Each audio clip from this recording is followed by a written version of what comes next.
नमस्कार, जोहार। मैं याचना जायसवाल, आप देख रहे हैं न्यूज झारखंड। चलिए जानते हैं सुबह से लेकर शाम तक की झारखंड की तमाम बड़ी खबरों को। देर रात मोरी, पारसनाथ और चंद्रपुरा स्टेशन से हटे कुर्मी नेता, अमित शाह से मिलने का मांगा समय। कुर्मी समाज ने खुद को अनुसूचित जनजाति का दर्जा देने की अपनी लंबी समय से चली आ रही मांग को लेकर 20 सितंबर से रेल रोको आंदोलन की शुरुआत कर दी थी। राज्य के कई जिलों में भारी संख्या में आंदोलनकारी रेलवे ट्रैक पर उतर आए थे, जिससे रेल परिचालन बुरी तरह प्रभावित हुआ था। मोरी रेलवे स्टेशन पर भी भारी संख्या में कुर्मी समाज के लोग मौजूद थे, जिससे ट्रेनों की आवाजाही बाधित हो गई थी। इस आंदोलन को लेकर टोटेम कुर्मी एकता मंच के शीतल ओहदार ने जानकारी देते हुए बताया कि आंदोलनकारी मोरी स्टेशन देर रात हट गए थे। इसके बाद पारसनाथ और चंद्रपुरा स्टेशन से भी हट गए। वहीं उन्होंने यह भी बताया कि पूरे राज्य में कुल 15 रेलवे स्टेशन पर आंदोलन सफलतापूर्वक चलाया और अब भी धनबाद के प्रधान खंता रेलवे स्टेशन पर आंदोलनकारी जमे हुए हैं। समाज की यह मांग है कि केंद्रीय गृह मंत्री अमित शाह उनके एक प्रतिनिधिमंडल के साथ मुलाकात का समय तय करें, क्योंकि उनकी एसटी सूची में शामिल होने की मांग वाजिब है, जिसे 75 सालों से दबाकर रखा गया है। गिरिडीह में नाले में बहे बच्चे का शव मिला। मां बारिश से बचने की कर रही थी कोशिश, गोद से फिसलकर नाले में समाया। 16 घंटे चला रेस्क्यू। गिरिडीह के गांधी चौक पर शनिवार देर शाम हुई तेज बारिश के दौरान मां की गोद से फिसलकर नाली में समा गए बच्चे की बॉडी मिल गई है। जहां घटना घटी वहां से 2 किलोमीटर दूर बॉडी बरामद की गई है। बॉडी को गिरिडीह सदर अस्पताल भेजा गया है। हादसे के बाद से लगभग 16 घंटे तक तलाशी की गई। घटना उस वक्त हुई जब मासूम अंकुश ठाकुर अपने माता पिता के साथ कपड़ा खरीदने आया था। अचानक मूसलाधार बारिश शुरू हुई तो उसकी मां बच्चे को गोद में लेकर नाले के किनारे खड़ी हो गई थी। तभी बच्चा मां की गोद से फिसलकर सीधे नाले में गिर गया और तेज बहाव में बह गया। परिजनों ने बचाने की कोशिश की, लेकिन कुछ ही पलों में मासूम आंखों से ओझल हो गया। घटना के बाद गांधी चौक पर अफरा तफरी का माहौल बन गया। देखते ही देखते सैकड़ों लोग जुट गए। घटना की जानकारी मिलते ही नगर थाना पुलिस, जिला प्रशासन और नगर निगम की टीम मौके पर पहुंची। तुरंत राहत एवं बचाव अभियान शुरू किया गया। नाले के कई हिस्सों को तोड़ने के लिए 3 जेसीबी मशीन लगाई गई। भारी बारिश और अंधेरे के बीच भी घंटों तक खोजबीन चलती रही। चतरा में एनटीपीसी फ्लाई एश लोडिंग क्षेत्र में अमन साहू गैंग ने की ताबड़तोड़ फायरिंग, धमकी से भरा पर्चा छोड़ा। चतरा के टंडवा स्थित एनटीपीसी फ्लाई एश लोडिंग क्षेत्र में 2 हाईवा ट्रकों पर अपराधियों ने ताबड़तोड़ फायरिंग कर दी है। इसके बाद अपराधियों ने मौके पर अमन साहू गैंग के नाम से धमकी भरा पर्चा भी छोड़ा है। उसके पर्चे में अमन साहू गैंग के राहुल सिंह ने फायरिंग की जिम्मेदारी उठाते हुए धमकी भी दी है। लिखा है कि मैं राहुल सिंह, जो अमन साहू गैंग से बिना मैनेज के काम करेगा, उसका यही परिणाम होगा। हर बार की तरह खोपड़ी खोल दिया जाएगा। बता दें कि फायरिंग के इस घटना में एक हाईवा के कैबिन में गोली लगी थी, लेकिन चालक बाल बाल बच गया। मिली जानकारी के अनुसार शनिवार 20 सितंबर की रात को फायरिंग की घटना घटी थी। फ्लाई एश लोडिंग क्षेत्र में एक बाइक पर सवार 3 नकाबपोश अपराधी पहुंचे और आते ही ताबड़तोड़ फायरिंग शुरू कर दी थी। गाड़ी टंडवा निवासी सूरज कुमार की बताई जा रही है। इसी गाड़ी के कैबिन में गोली लगी है। वहीं दूसरी गाड़ी प्रकाश राणा की है। इस पर भी करीब 5 राउंड गोलियां चलाई गई हैं। दोनों गाड़ियों के चालक को इस घटना में कोई नुकसान नहीं पहुंचा है। प्रदेश में 24 सितंबर तक बारिश की संभावना। बंगाल की खाड़ी में बन रहा लो प्रेशर एरिया, मौसम विभाग ने जारी किया येलो अलर्ट। मौसम विभाग के अनुसार 25 सितंबर तक बंगाल की खाड़ी में एक नया लो प्रेशर एरिया बनने की संभावना है। इसके असर से झारखंड में 24 सितंबर तक बारिश होने की संभावना जताई गई है। विभाग ने इस दौरान राज्य में 4 दिन का येलो अलर्ट जारी किया है। इस बीच कई इलाकों में तेज आंधी और बिजली गिरने की भी आशंका व्यक्त की गई है। राज्य में अभी हल्के से मध्यम दर्जे की बारिश के आसार बने हुए हैं। मौसम विभाग का अनुमान है कि 26 सितंबर तक बादल बरस सकते हैं। वहीं 24 सितंबर तक तेज हवाओं के साथ बारिश और वज्रपात की स्थिति बन सकती है। विभाग ने लोगों को सतर्क रहने की सलाह दी है। रविवार यानी 8 सितंबर को राज्य के कुछ हिस्सों में गरज के साथ हल्के से मध्यम बारिश होने की संभावना है। इस दौरान हवाओं की रफ्तार 30 से 40 किलोमीटर प्रति घंटे तक पहुंच सकती है। तेज हवाओं के साथ वज्रपात की भी आशंका है। मौसम विभाग ने लोगों को खुले स्थानों पर अनावश्यक रूप से न रुकने की चेतावनी दी है। अगले 2 दिनों के दौरान झारखंड में अधिकतम तापमान में किसी बड़े बदलाव की संभावना नहीं है। हालांकि उसके बाद 3 दिनों में तापमान में 2 से 3 डिग्री सेल्सियस की गिरावट दर्ज की जा सकती है। इससे मौसम में ठंडक का एहसास होने लगेगा। मौसम विभाग के पूर्वानुमान के अनुसार झारखंड में 26 सितंबर तक हल्के से मध्यम दर्जे की बारिश होती रहेगी। लोहरदगा के कुड्डू प्रखंड में हाथियों का तांडव, एक को कुचलकर मारा, कई घरों को किया जमींदोज। लोहरदगा के कुड्डू प्रखंड के तान गांव में शनिवार देर शाम हाथियों के एक झुंड ने जमकर तबाही मचाई है। ग्रामीणों के अनुसार लगभग 18 हाथियों का झुंड राहे और तान पहाड़ से उतरकर गांव में घुस आया है। इस दौरान हाथियों ने 60 वर्षीय सीताराम उरांव पर हमला कर दिया, जिससे उनकी मौत हो गई। ग्रामीणों ने बताया कि हाथियों ने पहले मंगरा उराव का घर तोड़ा, जिसके बाद वे सीताराम उराव के नए घर में घुस गए। उन्होंने सीताराम उराव को सूंड में लपेटकर करीब 100 मीटर दूर ले जाकर बुरी तरह कुचल डाला है। हाथियों ने उन्हें इतनी बेरहमी से रौंदा कि उनका शरीर छत विछत हो गया है। परिजनों को उनका शव एक टोकरी में रखकर गांव लाना पड़ा। इस हृदय विदारक घटना से पूरे क्षेत्र में दहशत का माहौल है। वहीं गांव के अमर भगत और बिल्तू भगत ने छत पर चढ़कर किसी तरह अपनी जान बचाई। तालाब में डूबने से 4 वर्षीय मासूम की मौत। गिरिडीह के धनवार के कारगली गांव की घटना छाया मातम। गिरिडीह के धनवार थाना क्षेत्र के कारगली गांव में रविवार को एक दर्दनाक हादसा हो गया है। गांव निवासी विकास यादव का 4 वर्षीय पुत्र ओम यादव तालाब में डूब गया, जिससे उसकी मौत हो गई। रविवार की सुबह ओम अपने दोस्तों के साथ गांव से कुछ दूरी पर स्थित तालाब में नहाने गया था। नहाने के बाद अन्य बच्चे तो घर लौट आए, लेकिन ओम घर नहीं लौटा। काफी देर तक जब बच्चा नहीं लौटा तो परिजनों को चिंता हुई और खोजबीन शुरू की गई। इसी दौरान ओम तालाब में बेहोश अवस्था में तैरता मिला है। स्थानीय लोगों ने तुरंत उसे बाहर निकाला और नजदीकी निजी क्लिनिक लेकर पहुंचे। वहां चिकित्सकों ने गंभीर स्थिति को देखते हुए सदर अस्पताल कोडरमा रेफर किया। कोडरमा सदर अस्पताल पहुंचने के बाद डॉक्टरों ने जांच की और ओम को मृत घोषित कर दिया। मासूम की मौत की खबर सुनते ही परिवार पर दुखों का पहाड़ टूट पड़ा है। माँ बाप समेत पूरे परिवार के लोग गहरे सदमे में हैं। मासूम की लाश देखते ही घर में कोहराम मच गया। इस दर्दनाक हादसे से पूरे कारगली गांव में शोक का माहौल है। झारखंड बनेगा आईटी हब। रांची में खुलेंगे गूगल, विप्रो और टीसीएस के ऑफिस। रांची में अब गूगल, विप्रो और टीसीएस जैसे विश्व की टॉप टेक कंपनियों के कॉर्पोरेट ऑफिस जल्दी खोलने की तैयारी चल रही है, जिसके लिए 100 एकड़ जमीन का इस्तेमाल किया जाएगा। वहीं इंफोटेनमेंट एवं टेक्नोलॉजी डिपार्टमेंट के अधिकारी के अनुसार इंफोसिस, टेक महिंद्रा आदि से भी बातचीत चल रही है। सरकार का लक्ष्य है कि रांची को भी बेंगलुरु और पुणे जैसे शहरों की तरह एक आईटी हब बनाया जाए। आईटी सेक्टर के इस विस्तार से अगले 5 सालों में 50,000 से ज्यादा युवाओं को सीधा रोजगार मिलने की भी उम्मीद जताई जा रही है, जबकि अप्रत्यक्ष रूप से लाखों लोगों को फायदा पहुंचेगा। इससे होटल, ट्रांसपोर्ट और रियल एस्टेट जैसे सेक्टरों को भी बढ़ावा मिलेगा। बता दें कि सरकार ने आईटी पॉलिसी 2025 भी लागू की है, जिसके तहत आईटी कंपनियों को निवेश के लिए टैक्स में छूट और बेहतर इंफ्रास्ट्रक्चर जैसी सुविधाएं प्रदान की जाएंगी। इसके अलावा युवाओं को रोजगार के लिए ट्रेनिंग देने पर भी ध्यान दिया जाएगा। 20 घंटे तक पारसनाथ में पटरी को छेके रहे आंदोलनकारी। डीसी से वार्ता के बाद आंदोलन स्थगित। गिरिडीह में कुर्मी समुदाय को अनुसूचित जनजाति में शामिल करने की मांग को लेकर आदिवासी कुर्मी समाज के बैनर तले रेल टेका डहर छेका आंदोलन शनिवार रात लगभग 2:30 बजे तक चला है। इस दौरान आंदोलनकारी ग्रैंड कॉर्ड लाइन यानी दिल्ली धनबाद से कोलकाता तक जोड़ने वाले ट्रैक को पारसनाथ के पास जाम कर दिए थे। यह आंदोलन मध्यरात्रि के बाद तक जारी रहा। रात में जिलाधिकारी रामनिवास यादव के साथ समिति की बैठक के बाद आंदोलन स्थगित करने का निर्णय लिया गया। इसकी पुष्टि कुर्मी समाज सह आजसू नेत्री यशोदा देवी ने की है। यशोदा देवी ने बताया कि रात में जिलाधिकारी के साथ लंबी बैठक चली है। बैठक में डीसी ने कुर्मी समाज के ज्ञापन को ससमय केंद्र व राज्य सरकार के साथ साथ संबंधित विभाग मंत्रालय तक पहुंचाने का आश्वासन दिया है। वहीं कुर्मी समाज के प्रतिनिधि की वार्तालाप राज्य सरकार से करवाने के लिए जिला प्रशासन पहल करेगी, जबकि जिन आंदोलनकारियों को हिरासत में लिया गया था उन्हें छोड़ने का निर्णय लिया गया है, जिसके बाद रात लगभग 2 बजे आंदोलन स्थगित कर दिया गया। 10वीं 12वीं में सेकंड और थर्ड टॉपर्स का सरकार ने किया सम्मान, दिए लाखों रुपए, लैपटॉप और मोबाइल फोन।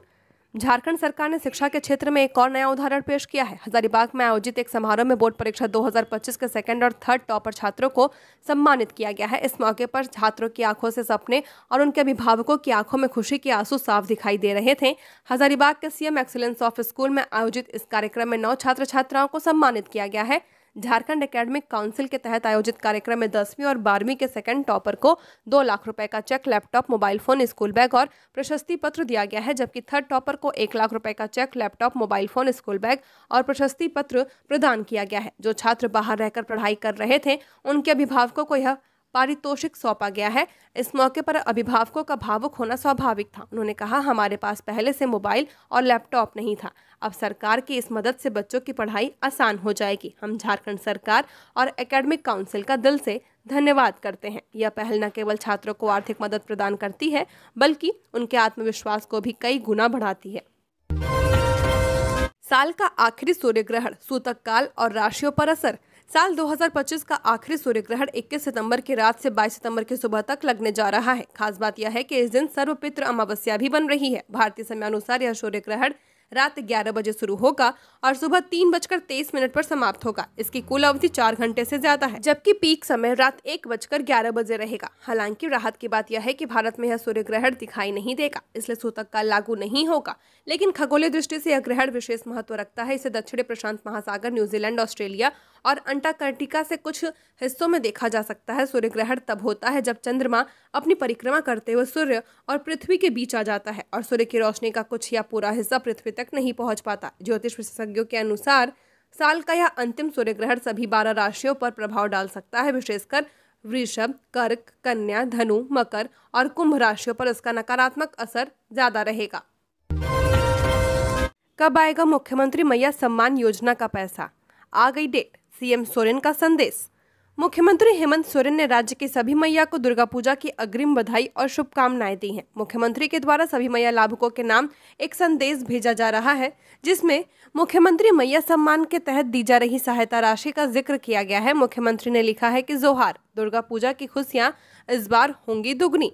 उनके संदेश से यह साफ है कि मैया लाभुकों को दुर्गा पूजा के पहले सितंबर माह की राशि मिल जाएगी। मुख्यमंत्री मैया सम्मान योजना को लेकर बधाई और शुभकामनाओं के साथ हेमंत सोरेन ने लिखा कि पिछले 1 साल से मुख्यमंत्री मैया सम्मान योजना के तहत झारखंड की सभी बहनों के खातों में नियमित रूप से 2500 रुपए की सम्मान राशि पहुंचाई जा रही है। मतलब साल के पूरे 30,000।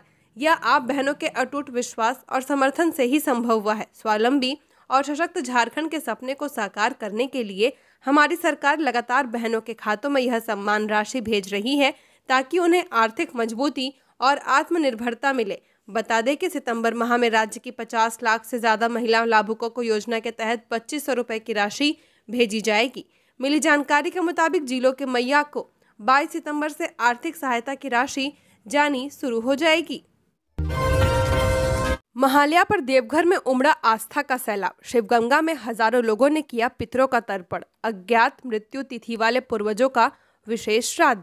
अश्विन अमावस्या यानी पितृ अमावस्या पर रविवार को बाबा नगरी देवघर की पावन शिवगंगा में श्रद्धालुओं का जनसैलाब उमड़ पड़ा। सुबह से ही हजारों लोग पवित्र जल में स्नान और तर्पण करने पहुंच रहे थे। पितृपक्ष के अंतिम दिन हर उम्र के श्रद्धालुओं ने अपने पूर्वजों की आत्मा की शांति के लिए विधि विधान से जल अर्पण किया है। सुबह की पहली किरण के साथ ही श्रद्धालुओं की भीड़ शिवगंगा परिसर में जुट गई। आस्था से ओतप्रोत वातावरण में हर ओर वैदिक मंत्रोच्चार गूंजते रहे। श्रद्धालुओं ने पवित्र स्नान कर पितरों को स्मरण किया और पुरोहितों की सहायता से तर्पण किया है। महिलाएं, पुरुष और बुजुर्ग कतारों में खड़े होकर विधिवत पूजा अर्चना में शामिल हुए। पुरोहितों के अनुसार पितृपक्ष भाद्रपद शुक्ल प्रतिपदा से शुरू होकर अश्विन अमावस्या को समाप्त होता है।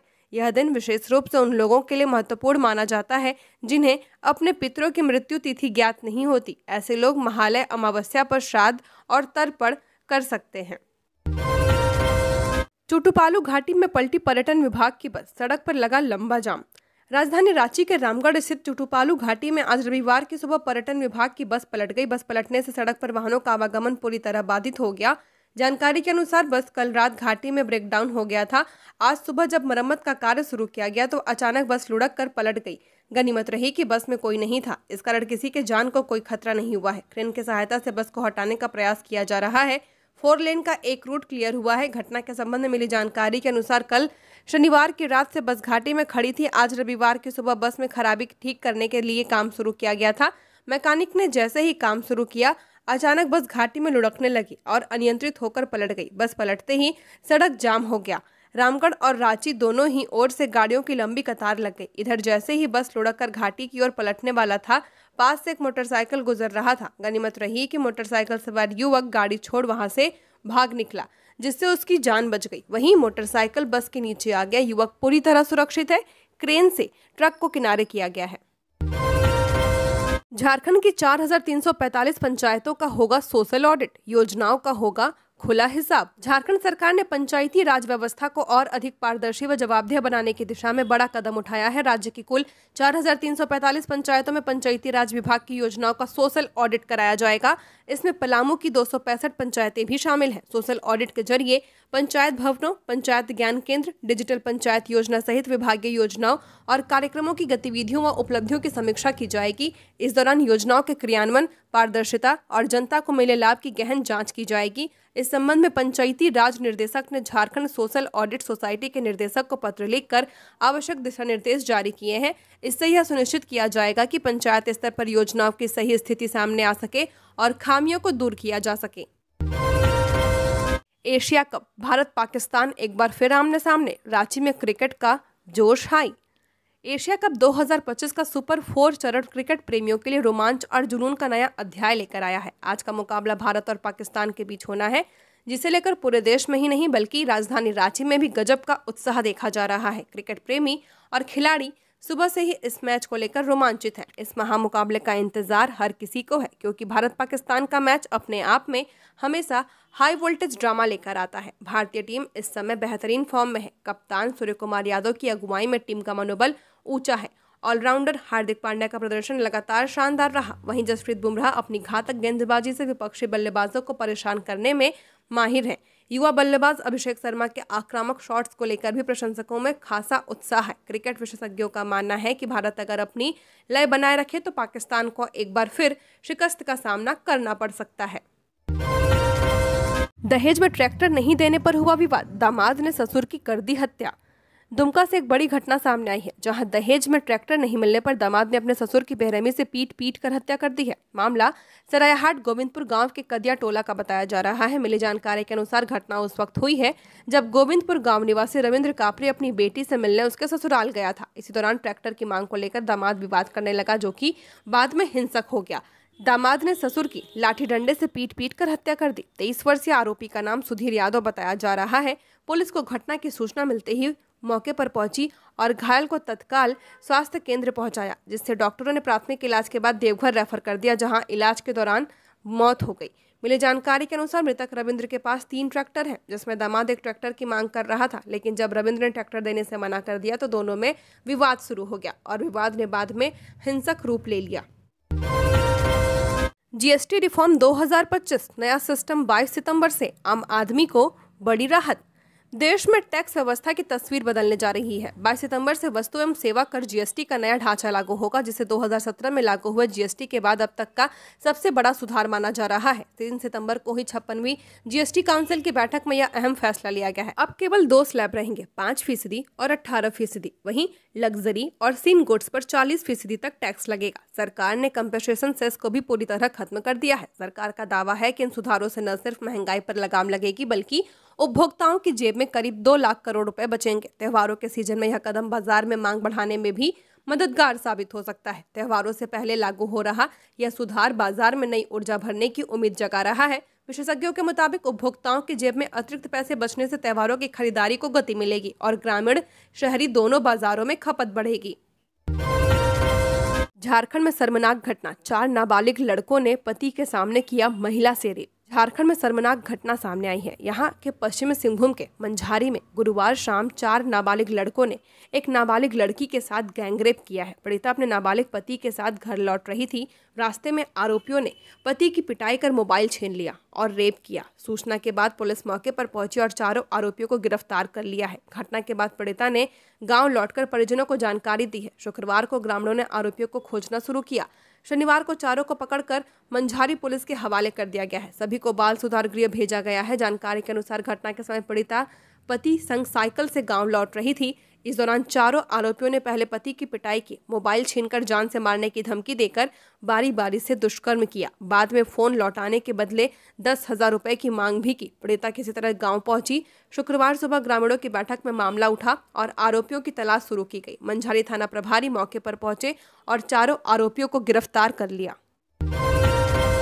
रांची के धुरवा में फायरिंग, एक व्यक्ति घायल, पुलिस ने शुरू की जांच। रांची के धुरवा थाना क्षेत्र में एक बार फिर फायरिंग की घटना सामने आई है। घटना में एक व्यक्ति के घायल होने की जानकारी मिली है।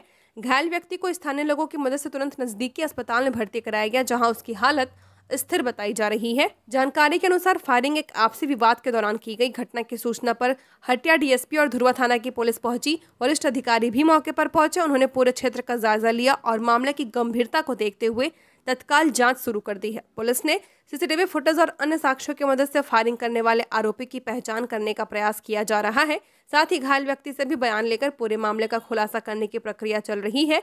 स्थानीय लोगों के मुताबिक फायरिंग के बाद अफरा तफरी का माहौल बन गया था, लेकिन पुलिस के समय पर पहुंचने से स्थिति नियंत्रित कर ली गई। मामले की जांच पूरी होने के बाद फायरिंग के पीछे की पूरी वजह और आरोपी की पहचान सार्वजनिक की जाएगी।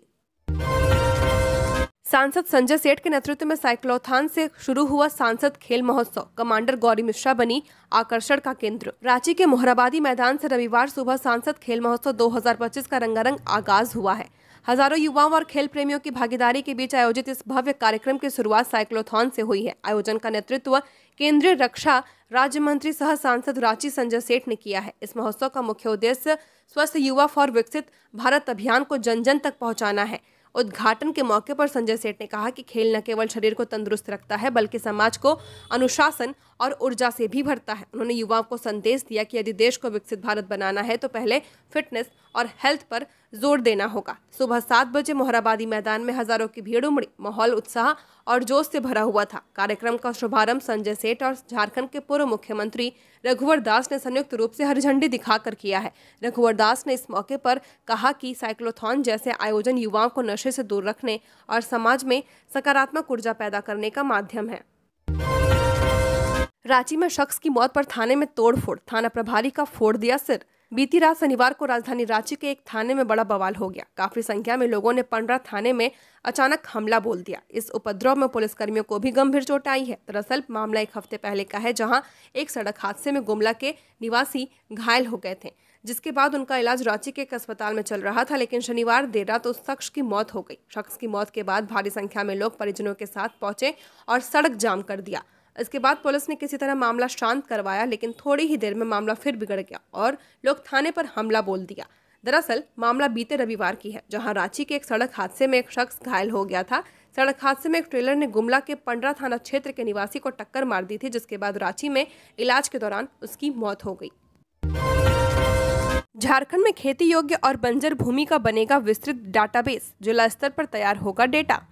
पलामू जिला सहित राज्य भर में अब कृषि योग्य और पड़ती जमीन का सर्वे किया जाएगा। इसके आधार पर जिला स्तर पर विस्तृत डेटा तैयार किया जाएगा। इस जिम्मेदारी को पूरा करने का काम CSC कॉमन सर्विस सेंटर यानी प्रज्ञा केंद्रों को सौंपा गया है। पलामू में जिला आसूचना अधिकारी रणवीर सिंह ने कहा कि खेतिहर और पड़ती भूमि के सर्वे का कार्य पूरे देश में होना है। इसके लिए केंद्रीय कृषि मंत्रालय और केंद्रीय IT मंत्रालय के बीच करार हुआ है। करार के तहत IT मंत्रालय की इकाई CSC को जिलेवार सर्वे का डेटाबेस तैयार करना है। इस सर्वे का उद्देश्य खेती योग्य भूमि में उन्नत कृषि को बढ़ावा देना और पड़ती जमीन की उपयोगिता तय करना है, ताकि केंद्र सरकार बड़े स्तर पर योजनाएं बना सके। अभी विस्तृत गाइडलाइन आना बाकी है। उसी के आधार पर जिले के हर गांव में कृषि और पड़ती भूभाग का सर्वे किया जाएगा। सर्वे के बाद तैयार डेटा भारत सरकार के कृषि और IT मंत्रालय को सौंपा जाएगा।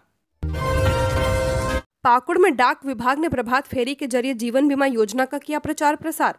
पाकुड़ मुख्य डाक विभाग के द्वारा डाक जीवन बीमा एवं ग्रामीण डाक जीवन बीमा योजना के प्रचार प्रसार के लिए प्रभात फेरी का आयोजन किया गया। विभाग के सभी कर्मी एवं पदाधिकारी पैदल भ्रमण करते हुए लोगों के बीच जाकर इस योजना के लाभ के बारे में जानकारी दे रहे हैं और उन्हें इस जीवन बीमा योजना से जोड़ने के लिए प्रेरित कर रहे हैं। पाकुड़ डाक विभाग के निरीक्षक मनोज राम ने बताया कि डाक जीवन बीमा और ग्रामीण डाक जीवन बीमा योजना एक पुरानी और विश्वसनीय योजना है। विभाग के प्रचार प्रसार की कमी के कारण बहुत से लोग इस योजना से अनजान थे, लेकिन अब पैदल भ्रमण के माध्यम से लोगों को जागरूक किया जा रहा है और इस योजना से जुड़ने के लिए आग्रह किया जा रहा है। यह जीवन बीमा योजना लोगों को सुरक्षा और समृद्धि प्रदान करने का एक प्रभावी तरीका है। जिले में कुल 117 डाक विभाग है, जहां सभी डाकघरों के कर्मचारी एवं पदाधिकारी अपने अपने क्षेत्र में भ्रमण कर रहे हैं और बैलेट पेपर के माध्यम से इस योजना के लाभ के बारे में समझा रहे हैं। झारखंड में DSP के वर्दी भत्ते में 15 गुना तो इंस्पेक्टर के भत्ते में 2 गुना बढ़ोतरी की तैयारी। अन्य भत्तों में भी संशोधन होगा। 7वां वेतनमान लागू होने के बाद से भत्तों में नहीं हुआ था संशोधन। झारखंड के पुलिसकर्मियों के लिए अच्छी खबर है। जल्द ही उनके वर्दी, राशन, मनी, सहित कई भत्तों में बढ़ोतरी की जाएगी। पुलिस मुख्यालय ने इसका प्रस्ताव तैयार कर गृह विभाग को भेज दिया है। गृह विभाग ने इसके लिए राजस्व परिषद सदस्य की अध्यक्षता में कमेटी गठित की है। यह कमेटी पुलिसकर्मियों के साथ ही इसी समान भत्ते वाले अन्य विभागों के भत्तों की भी समीक्षा करेगी। इस कमेटी की अनुशंसा के बाद इसे कैबिनेट में पेश किया जाएगा। कैबिनेट की मंजूरी मिलते ही भत्तों में बढ़ोतरी लागू कर दी जाएगी। जिन भत्तों में बढ़ोतरी का प्रस्ताव है उनमें वर्दी, राशन मनी, आर्मोरर, तकनीकी, वाहन और चालक भत्ता शामिल है। इसके लागू होने पर डीएसपी का वर्दी भत्ता 15 गुना तो इंस्पेक्टर का करीब 2 गुना से ज्यादा बढ़ जाएगा। 7वां वेतनमान लागू होने के बाद झारखंड पुलिस के अधिकारियों कर्मचारियों के भत्तों में संशोधन नहीं किया गया है, जबकि बिहार में यह लागू हो चुका है। इसे देखते हुए पुलिस मुख्यालय ने गृह विभाग को यह प्रस्ताव भेजा है, क्योंकि झारखंड के पुलिसकर्मियों को केंद्रीय अर्धसैनिक बलों और बिहार पुलिस के मुकाबले काफी कम भत्ते मिल रहे हैं। कुख्यात प्रिंस खान तक हवाला से पहुंच रहा पैसा। वासेपुर का गैंगस्टर दुबई में कर रहा लॉन्ड्री का कारोबार। दुबई से अपने बैंक का संचालन कर रहे गैंग्स ऑफ वासेपुर का कुख्यात अपराधी प्रिंस खान अब लॉन्ड्री कारोबारी बन चुका है। रंगदारी से वसूले गए पैसों को हवाला के जरिए दुबई मंगाकर आराम से जीवन चला रहा है। रांची पुलिस के द्वारा गिरफ्तार प्रिंस खान के गुर्गों ने कई चौंकाने वाले खुलासे किए हैं। राजधानी के बड़े व्यवसायी कृष्ण गोपालका से 10 करोड़ रुपए की रंगदारी मांगने वाले 3 अपराधियों को रांची पुलिस के द्वारा गिरफ्तार किया गया है। 3 अपराधियों में एक महिला भी है जो प्रिंस खान की रिश्तेदार है। प्रिंस खान गिरोह के तीनों अपराधियों की गिरफ्तारी के बाद कई खुलासे हुए हैं। तीनों अपराधियों ने पुलिस को यह बताया कि प्रिंस खान फिलहाल दुबई में है। दुबई में पैसे भेजने का काम प्रिंस खान के रिश्तेदार रोजी परवीन किया करती थी। रांची के कारोबारी से रंगदारी मांगने के मामले में रोजी परवीन को भी लालपुर पुलिस ने गिरफ्तार किया है। रांची पुलिस ने बताया कि प्रिंस खान गिरोह से जुड़ी रोजी परवीन, मोहम्मद मुर्शीद और नियाज अली को गिरफ्तार कर लिया गया है। प्रिंस खान के निर्देश के बाद ही तीनों ने मिलकर लालपुर के कारोबारी से 10 करोड़ रुपए की रंगदारी मांगी थी। गिरफ्तार अपराधियों ने स्वीकार किया कि प्रिंस खान अभी भी दुबई में है। झारखंड की और खबरों के लिए बने रहिए हमारे साथ। हमारे चैनल न्यूज झारखंड पर चैनल को सब्सक्राइब करें, साथ बेल आइकन को प्रेस करें। नमस्कार।